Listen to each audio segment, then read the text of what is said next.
हाँ बोला बोला। एगो बात कही। अरे तू हमारे एगो कहाँ कहाँ भखली तो तू ही एगो हमार नाती पैदा भइल।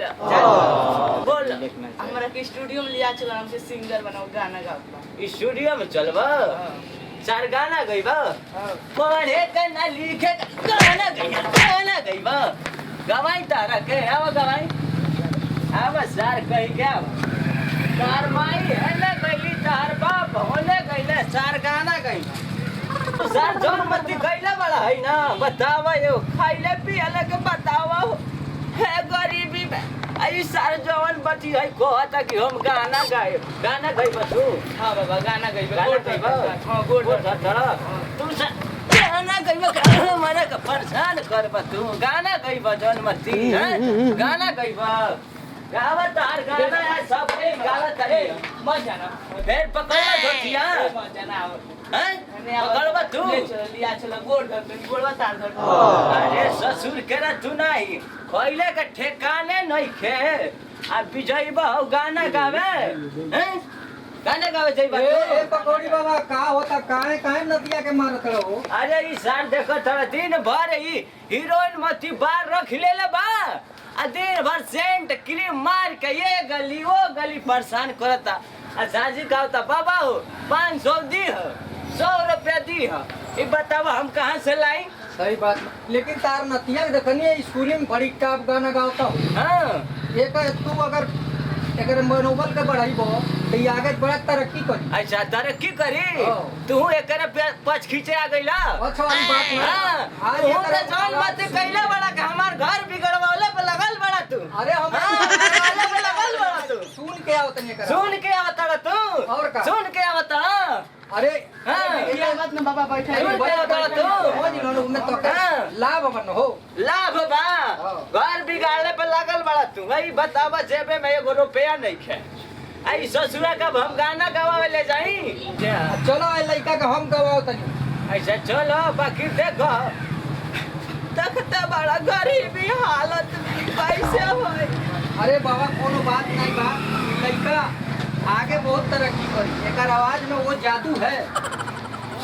ए बाबा देखा तो सब के लिया चलो ना। ऐसा ठीक बा नाती जौन तू कह तरह कोई खातिर तैयार बानी। वो जब पैसा नहीं लगी वो जब हमारे बत्तियों चलेला बाबा देखो आगे नहीं हमनी के अच्छा ये हो कौन सिंगर के लागल बा हो? आई खेसारी लाल हवे और नया नया सिंगर बाड़े। बाबा पूछा कैसे की बना उठा बाबा।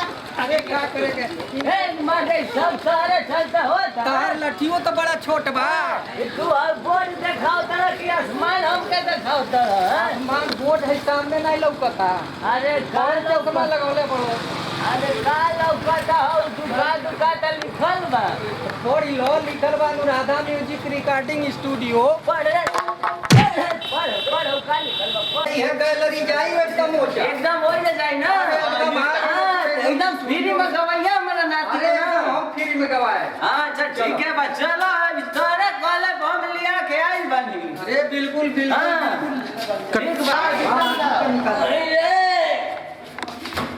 निकल रे निकल नहीं गजुका निकाल गोड़ उठाओ। निकाल रे हां निकल गया। ये हाँ ये चलो चलो सब पूछो चलो चलो। हाँ आओ वाह हो वाह हाँ ये जब बैठ जा। ये हाँ ये जब बैठ जा। अच्छा रौरिया है अनुराधा म्यूजिक वाला बहुत पढ़ा लिए ना वो चाचा। हाँ हम बहुत बड़ा लेके चली ले चल अच्छा लगा कर लटिया उनिया रख दो। ऐसा अपन लाठी तनी हम संभार दिए के। सब लाइए पेमेंट में जमा करिए पहले। आई पहले पेमेंट में जमा होई कि गाना गवाई बा तू गाना तो हम गवाइबे करब लेकिन पहले अभी मान लो बोहनी नहीं भेल हम बोहनी तो करी ना। हम कैसे मान ली अभी हम अपने नाती के गावल देखल ही नहीं कि पहले गवाई बा हम विश्वास करूंगी और उसके बाद हम तो पैसा दूंगी। नहीं तो हमारे यहाँ तो इन यहाँ पहले पैसा भी नहीं जाता। कैसा बतियावा तरह तू कैसा बतियावा तरह अरे चाचा का हमारे आई लवगी कैसा बतियावा तरह तू हमरा से हल्ला नहीं करी गाना गवावे आई लवगी झगड़ा करे आई लवगी। गाना गवावे आई आयल बानी हमको तनी पैसा दी है, पहले हमहू कुछ लगा दे, कुछ बाबा लगा दी है। पहले तो ये कुछ सूर्य दरअसल साहे में कुछ अच्छा ठीक बा लो होगा उ तनी गई बा हां गावा नाती हमार अरे बाबा वो करंट मारता तू हमरा नाती का करंट मारवा डाला तू हां अरे तने पकड़ के देखबा गइल बानी लइकवा झूठ बोलता झूठ बोलता नहीं पकड़ हमार सोना जैसा नाती के बतावा यार तू करंट मारवा डाला हमें से ऐ जगह करंट मारता अभी तुम हमको चिन्ह नहीं रही हो मैं फिरिंगी खानदान से हूं क्या करी 2 मिनट में मर्डर है 2 मिनट में ये झिनझिना रहा है। हां जिंदा हां तने पकड़वा देबो जी लाने देखो आई रे बाबा अरे काहे इतना डरा ये बड़ी तेज करंट मारता। करंट मारता हमार नाती झूठ बोलता अरे झूठ तो बोलता हो लो लो पकड़ के देखबो नहीं अभी तो तू करंट चिन्ह मार तो नहीं खा अभी तू चिन्ह तो नहीं खा हमके अरे तो पहले बेर आइल बड़ा त का चीनी अब दूसरा बेर आइबा तब ने चीनी फिरिंगी खानदान से हूं मैं फिरिंगी खानदान से चलो चलो कौन बात नहीं काहे भागा बाबा लाइफ कार्ड से मर्डर हो ये हीरा कटा जाइबा हेलो अल्लाह अल्लाह देखो करंट मारता हां लते आई रे बाबा मछिया मारा तो बड़ी तेज। आई रे भाई अरे नहीं आई रे ऐसा भाई करंट मारता है आई ना हो हां ना ना तू देखा तो तार ले को छुअला चाहिए ना काय यार कुछ कहले हो खबर तो लो का हम के इधर आई देखबो हो भाई ये देखबो भाई करंट मारता करंट मारता है मर करे नहीं क्या मारा लइका का करंट मारता लइका डरा नहीं के मार दे रहे लइका के वैसे ना ना लइका का वो स्टूडियो में आई लाइक है वो देख कर पहले ही हलाच गेल बा यही सोचन ना कि डरा बस यही बात है। अच्छा ये बात बा गावा बता कौन गाना गई गावता कोनो गावा गावता दिलवा के तोड़ी हमार कोई सगाई सुनी हो गई अब तो कटबो छपाई बड़ा बढ़िया गावता ना होई त हां अब बहुत बढ़िया गाता है रे बहुत आगे जाइए बहुत खुशहाली के बात बा। तो बाबा बहुत अरे आगे जाइए बहुत अच्छा स्वर बा अरे तो इस ससुरा को बतावे चाहिए ना पहले सुना, तो सुना, कौन सुना। ने तू मारत रहलो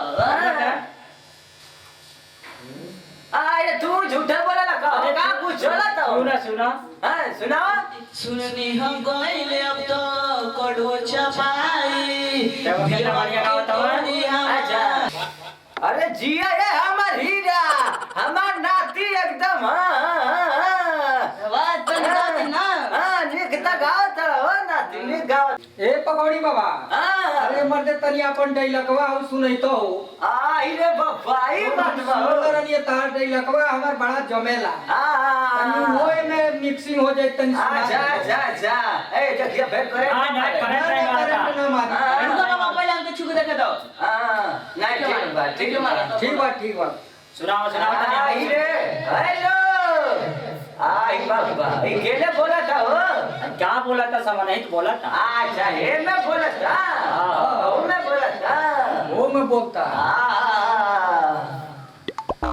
अरे का है बूढ़ी हाँ ये बुढ़ाऊ का हाल कोइला बानी जी अरे बूढ़ी अब तू चिंता न कर तारे नतिया के होई स्टूडियो में लेके आई बानी गाना गवावे हो हाँ ये बुढ़ाऊ ठीक बा जी हम देखते भाई अच्छा ठीक बा एकदम आशीर्वाद दो तार है नाती एकदम गाना गावे एकदम धक्का धक एकर गाना चले भाचा भर ठीक बा हाँ